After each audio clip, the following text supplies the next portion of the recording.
Hello नमस्कार प्यारे साथियों, कैसे आप सभी। उम्मीद करती हूँ सारे साथी स्वस्थ होंगे, मस्त होंगे और अपनी आगामी परीक्षा की तैयारी कर रहे होंगे। मैं सभी स्टूडेंट का स्वागत करती हूँ अपने प्लेटफॉर्म RWT ऑफिशियल पर। तो आज हम हिंदी का प्रैक्टिस सेट करने जा रहे हैं। इससे पहले मैंने 12 प्रैक्टिस सेट कर लिए हैं। आप लोग हमारे चैनल पर जाके देख सकते हैं, प्लेलिस्ट में जाके। आज ये जो हम करेंगे उत्तर प्रदेश पुलिस कांस्टेबल परीक्षा 2018 में जो हुई थी, प्रथम पाली का ये पेपर है, प्रीवियस ईयर। इसको हम सॉल्व करेंगे हिंदी का। चलिए, हमारा फर्स्ट प्रश्न है हमारा। नाक काटना मुहावरे का अर्थ है खून बहना, बदनामी होना, नुकसान होना, इज्जत करना। यानी इन ऑप्शंस में से एक भी ऑप्शन सही नहीं है। इसका सही जो मुहावरा होगा, जिसका वास्तविक अर्थ होगा नाक काटना का, वो क्या है? बदनाम करना। क्या हो जाएगा? बदनाम करना। इसका ये सही आंसर है, एकदम करेक्ट। नेक्स्ट है काला अक्षर भैंस बराबर। काला अक्षर भैंस बराबर लोकोक्ति का सही अर्थ क्या होगा? तो काला अक्षर भैंस बराबर लोकोक्ति का सही अर्थ पढ़ा लिखा ना होना। क्या होगा? हमारा ऑप्शन नंबर ए राइट है, पढ़ा लिखा ना होना। नेक्स्ट है हमारा अद्भुत रस का स्थायी भाव। तो अद्भुत रस का स्थायी भाव क्या होता है? विस्मय। क्या होता है? विस्मय। तो इसका जो आंसर है वो सी करेक्ट है। क्रोध उत्साह भय। क्रोध का क्या होता है? रौद्र होता है। क्रोध का रौद्र, उत्साह का वीर और भय का भयानक।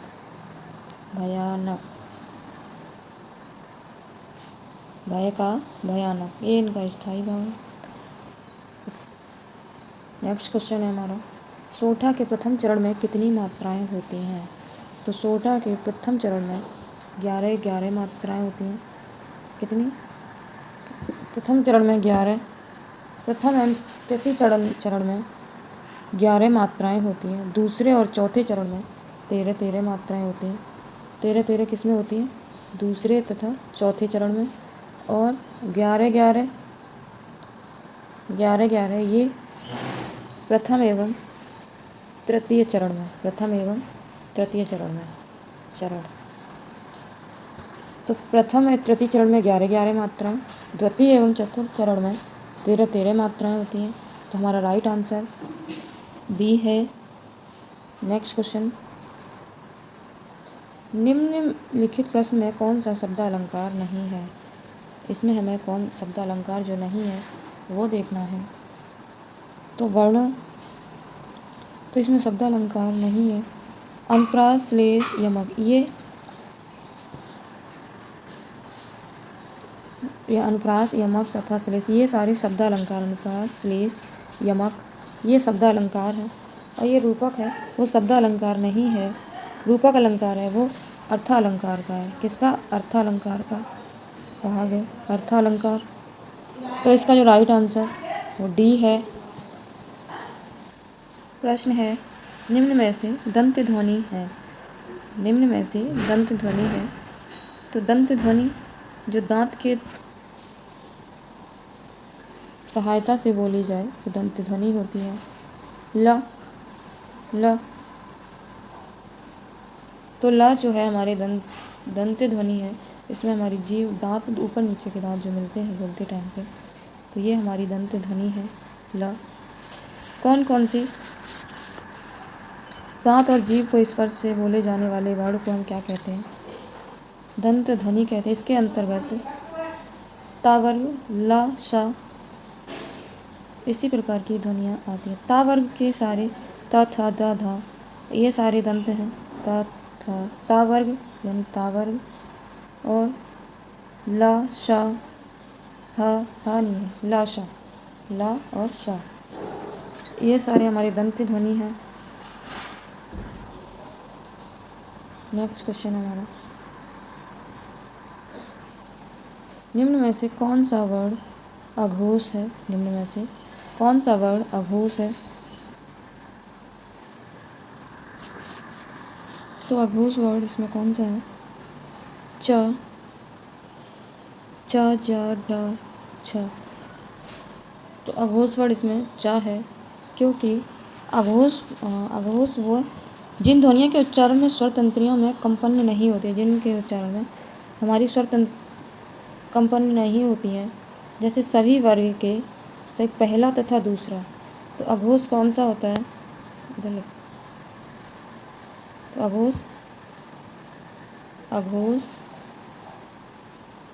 अघोष कौन कौन से वर्ड होते हैं? तो जो हमारे वर्ग होता है 5 वर्ग, तो उनके जो पहला और वर्ग के पहले तथा दूसरे, वर्ग के पहले तथा दूसरे जो व्यंजन होते हैं वो हमारे अघोष कहलाते हैं।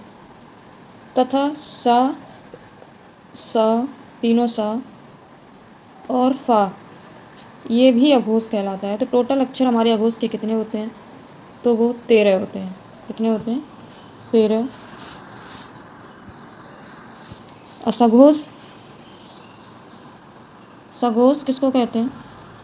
सघोष वह होता है सभी वर्ग के तीसरा, चौथा, पाँचवा, पहला, दूसरा अघोष सघोष, तीसरा, चौथा, पाँचवा सघोष कहलाता है। नेक्स्ट क्वेश्चन है हमारा, निम्न में से कौन सा शब्द स्त्रीलिंग है? निम्न में से कौन सा शब्द स्त्रीलिंग है? तो कौन सा शब्द स्त्रीलिंग? सुंदरता, सौभाग्य, काव्य, चंद्र। तो सुंदरता है वो स्त्रीलिंग है, और जो शब्द स्त्री जाति का बोध कराए उसे हम व्याकरण में क्या कहते हैं? स्त्रीलिंग कहते हैं। स्त्री जाति का बोध कराने वाले को हम क्या कहते हैं? स्त्रीलिंग। सौभाग्य है आपका, तो ये पुल्लिंग में आएगा। काव्य पढ़ा जाता है, काव्य पढ़ी नहीं जाती, ये भी पुल्लिंग है। चंद्र ये पुल्लिंग है। तो ये शेष तीनों हमारे पुल्लिंग हैं। सुंदरता वो स्त्रीलिंग है। नेक्स्ट है हमारा प्रश्न है 47, निम्न में से कौन सा शब्द पुल्लिंग है?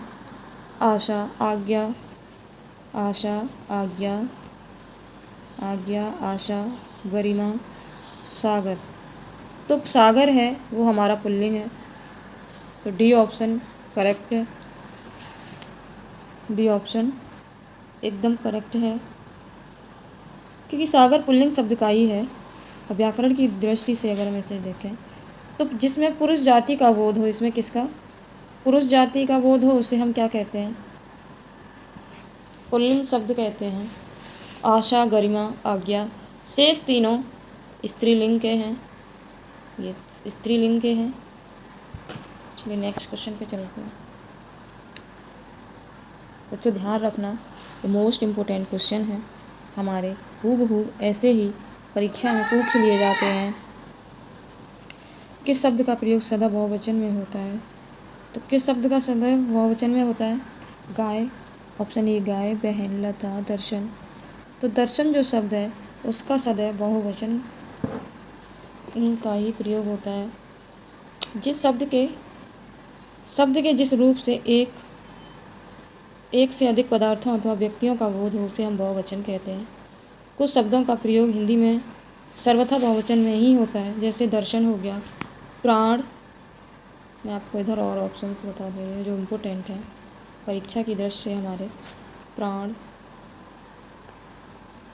ये सदैव बहुवचन में ही आता है। आंसू, प्राण, आंसू, ओठ,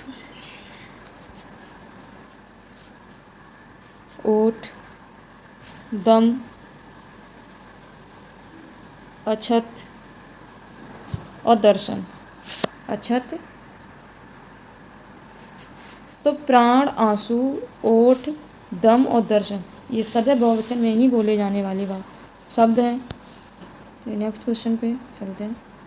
निम्नलिखित में सर्वनाम है, तो इसमें सर्वनाम पूछ रहा है। यह मनुष्य, सभा, हिमालय। तो यह वह ये वे, ये सर्वनाम है। तो सर्वनाम की परिभाषा क्या होती है? संज्ञा के स्थान पर प्रयुक्त होने वाले शब्दों को हम क्या कहते हैं? सर्वनाम कहते हैं, जो संज्ञा के स्थान पर प्रयुक्त होते हैं। जैसे यह, वह, ये, वे। अनिश्चयवाचक, और जो यह है अनिश्चयवाचक सर्वनाम का ये उदाहरण है। इसका अनिश्चयवाचक सर्वनाम का ये उदाहरण है। सभा, मनुष्य, हिमालय, इनमें जो नाम दिया गया है तो ये हमारी संज्ञा है।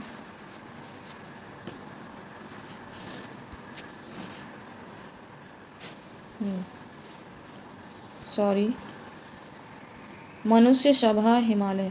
तो मनुष्य प्राणी जगत में यानी कि जाति का बोध करा दिया, तो ये जातिवाचक संज्ञा हो गई। हिमालय भी जातिवाचक संज्ञा है। निम्नलिखित में विशेषण है, तो इसमें हमें विशेषण देखना है। शीतलता, बल, नया, वृद्ध। तो विशेषण क्या है? नया।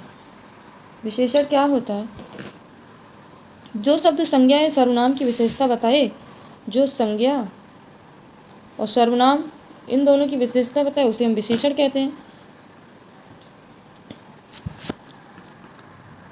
तो इसमें वह क्या है? वह विशेष्य हो गया, और नया विशेषण, वह नया है। इसे आप सोच सकते हैं, वाक्य बना सकते हैं। तो ये कौन सी है? ये गुणवाचक ये। तो नया गुणवाचक विशेषण है। सी आंसर सही है इसका। नेक्स्ट है हमारा, सीता सो रही थी, वाक्य का काल है। तो सीता सो रही थी अपूर्वभूत है। कैसा है? अपूर्वभूत है। जब वाक्य में भूतकाल में क्रिया होने का बोध होता है किंतु उसकी समाप्ति की अवधि का पता नहीं चलता, तो वहाँ पे अपूर्ण भूतकाल होता है। नेक्स्ट क्वेश्चन, निम्नलिखित में तद्भव है, तो इसमें हमें तद्भव पूछा है। तो गांव क्या है? तद्भव है। अमृत, एकत्र, उच्च, ये सारे हमारे तत्सम हैं। क्या हैं? तत्सम।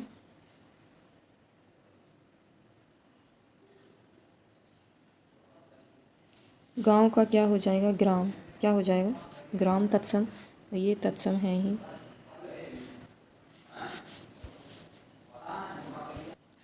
तो नेक्स्ट है हमारा, निम्न में तत्सम। तो इसमें हमें तत्सम बताना है। ग्राहक तत्सम का है। गधा, घोड़ा, गाय, ये हमारे ये सारे तद्भव हैं। तो गाय का क्या हो जाएगा? तत्सम। इधर आपको बता दे रहे हैं लिख के। गधा का क्या होता है?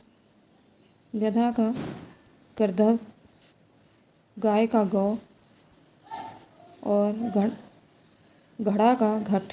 क्या? घड़ा का घट। ये हमारे इसके तत्सम हो गए। आपको इनके भी बता दे रही हूँ।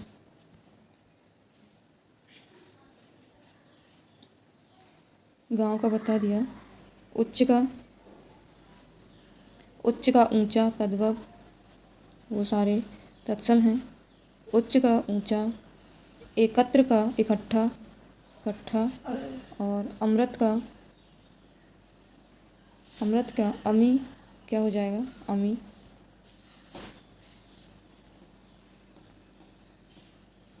नेक्स्ट क्वेश्चन है हमारा, जल का पर्यायवाची नहीं है। तो इसमें जल का जो पर्यायवाची नहीं है वो कौन सा है? समीर, नीर, सलिल, अम्बु, ये सारे जल के पर्यायवाची हैं। लेकिन ये इसका समानार्थी, मतलब पर्यायवाची उस शब्द का होता है जो समानार्थी हो। समीर हवा का पर्यायवाची है। समीर किसका है? हवा का पर्यायवाची है। और ये सारे जल के पर्यायवाची हैं। नेक्स्ट क्वेश्चन है हमारा, जटिल का विलोम होगा। जटिल का विलोम क्या होता है? सरल। जटिल का सरल। कठिन का विलोम कठिन का भी सरल होता है। और मुश्किल का आसान, मुश्किल का आसान। नेक्स्ट क्वेश्चन है, वर्ण का अर्थ नहीं होता। वर्ण का अर्थ नहीं होता। तो वर्ण का अर्थ जो नहीं होता, क्या नहीं होता? सुंदर।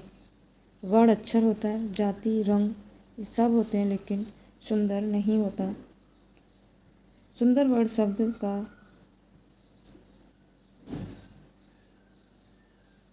समानार्थी नहीं है, ये इसका समानार्थी नहीं है। लेकिन अक्षर, रंग और जाति वर्ण के अनेकार्थी शब्द हैं। वे इसके अनेक अर्थ शब्द हैं, अनेकार्थी शब्द वर्ण के। नेक्स्ट क्वेश्चन है, जिसे करना बहुत कठिन हो उसके लिए एक शब्द क्या होगा? तो उसके लिए एक शब्द क्या होगा? दुष्कर। क्या हो जाएगा? दुष्कर।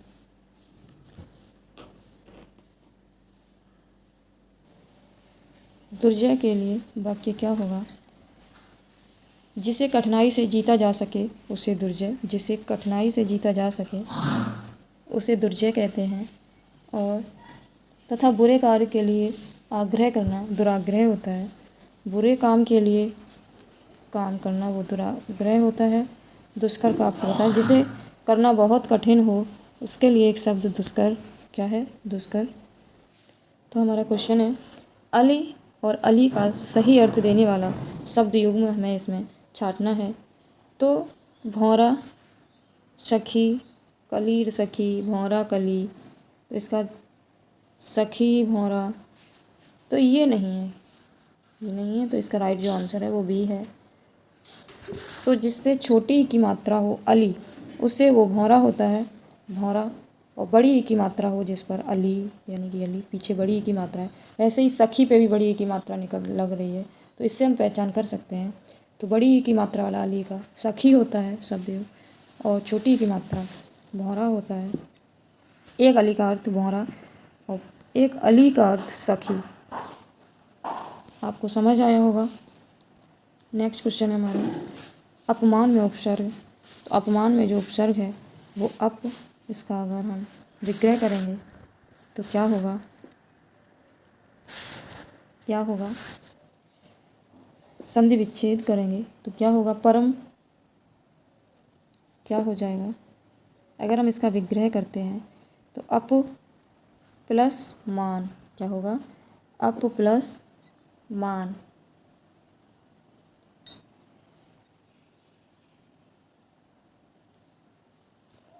नेक्स्ट क्वेश्चन है हमारा, इसका जो राइट आंसर है वो क्या है? डी है, अप। उपसर्ग हमेशा आगे लगता है। घबराहट में प्रत्यय घबराहट, घबराहट। तो इसमें जो प्रत्यय है, प्रत्यय हमेशा पीछे लगता है। कहाँ लगता है? पीछे। इसमें आहट प्रत्यय कौन सा? आहट। घबराहट यानी आहट, आहट प्रत्यय से घबराहट बना है। यह एक कृदंत भाववाचक संज्ञा है। कैसी? घबराहट कृदंत भाववाचक संज्ञा। घबराहट कैसी है? कृदंत भाववाचक संज्ञा है। नेक्स्ट क्वेश्चन है हमारा, परमार्थ का संधि विच्छेद। तो परमार्थ का संधि विच्छेद जो सही है, परम प्लस अर्थ। क्या है? परम प्लस अर्थ। दो वर्णों के मेल से होने वाले विकार को हम क्या कहते हैं? संधि कहते हैं।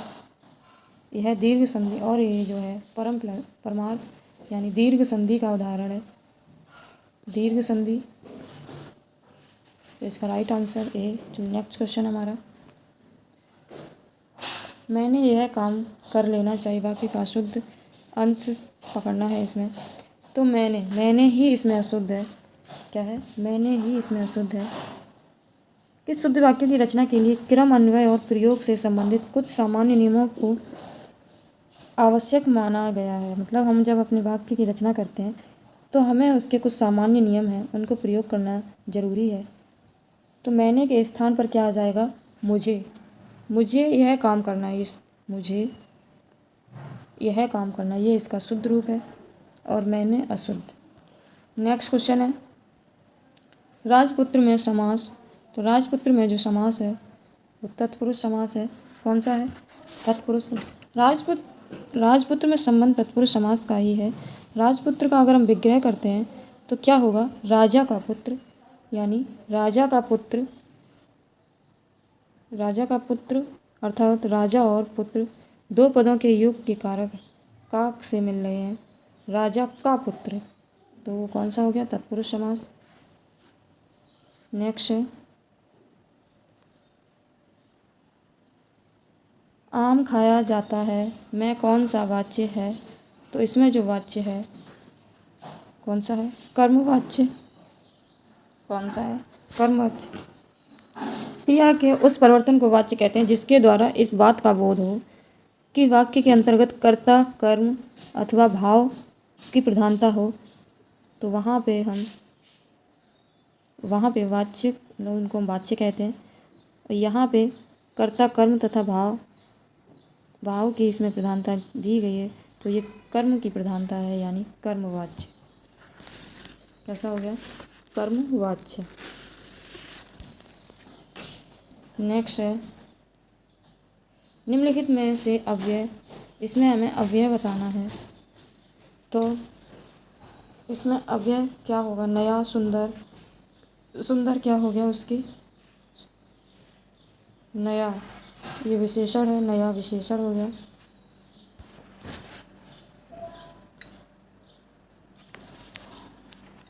तत्व इसमें अव्यय क्या है? तथा। अव्यय ऐसे शब्द को कहते हैं जिसके रूप में लिंग, वचन, पुरुष, कारक इत्यादि के कारण कोई विकार उत्पन्न ना हो, यानी कि कोई परिवर्तन उत्पन्न, उसमें कोई विकार उत्पन्न ना हो। तो ऐसे शब्द हर स्थिति में अपने मूल रूप में बने रहते हैं, और ये अपने मूल रूप में बने रहते हैं, इन्हीं को हम अव्यय कहते हैं। नेक्स्ट है हमारा हिंदी में अल्प विराम का चिन्ह। तो हिंदी में अल्प विराम का चिन्ह कौन सा है? तो वो डी है। क्या है? डी है। यानी इसका जब हम थोड़ी देर के लिए रुकना या ठहरना हो, इसका अर्थ क्या है? अल्प विराम का थोड़ी देर, ये प्रश्नवाचक है, ये पूर्णविराम है।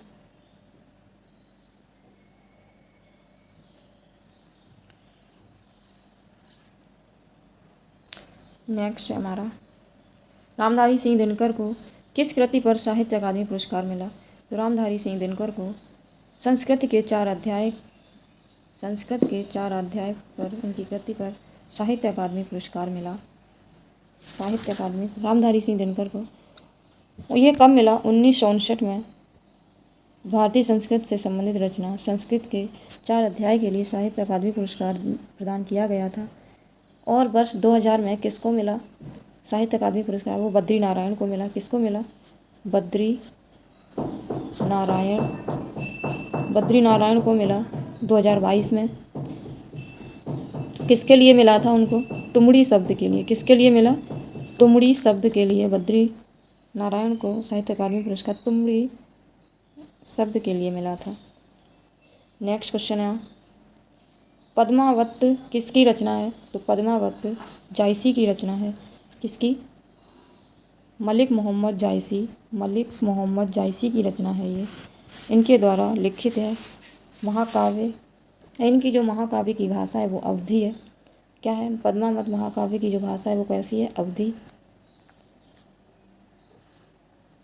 अवधी इनकी उसमें भाषा है। नेक्स्ट क्वेश्चन भारत भारती के रचनाकार कौन है? तो भारत भारती के रचनाकार मैथिली शरण गुप्त हैं। नेक्स्ट क्वेश्चन है हमारा चंद्रगुप्त नाटक के रचयिता कौन है? तो चंद्रगुप्त नाटक के रचयिता जयशंकर प्रसाद हैं। वर्ष 1931 में ये जो चंद्रगुप्त नाटक प्रसिद्ध है वो उन्होंने 1931 में आया। इसे विदेशियों से चंद्रगुप्त का संघर्ष और उस संघर्ष में चंद्रगुप्त की विजय से संबंधित है। और ये जो रचित प्रसिद्ध है वो 1931 में चंद्रगुप्त मौर्य जयशंकर प्रसाद के है। नेक्स्ट है ये भारत भारती के रचनाकार कौन है? तो वो कौन है? मैथिली शरण गुप्त हैं। भारत भारती मैथिली शरण गुप्त की प्रसिद्ध काव्य ग्रंथ भारत भारती को सांस्कृतिक नवजागरण के ऐतिहासिक दस्तावेज में माना गया है। किस में माना गया है? सांस्कृतिक नवजागरण के ऐतिहासिक दस्तावेज में इसे माना गया है। तो हमारे सारे क्वेश्चंस लग चुके हैं। अब हम आपको मिलते हैं अपनी नेक्स्ट वीडियो में नेक्स्ट टॉपिक के साथ। अगर आपको बच्चों मेरी वीडियो पसंद आए तो वीडियो को लाइक कमेंट शेयर करें, चैनल को सब्सक्राइब करें। Thank you, best of luck.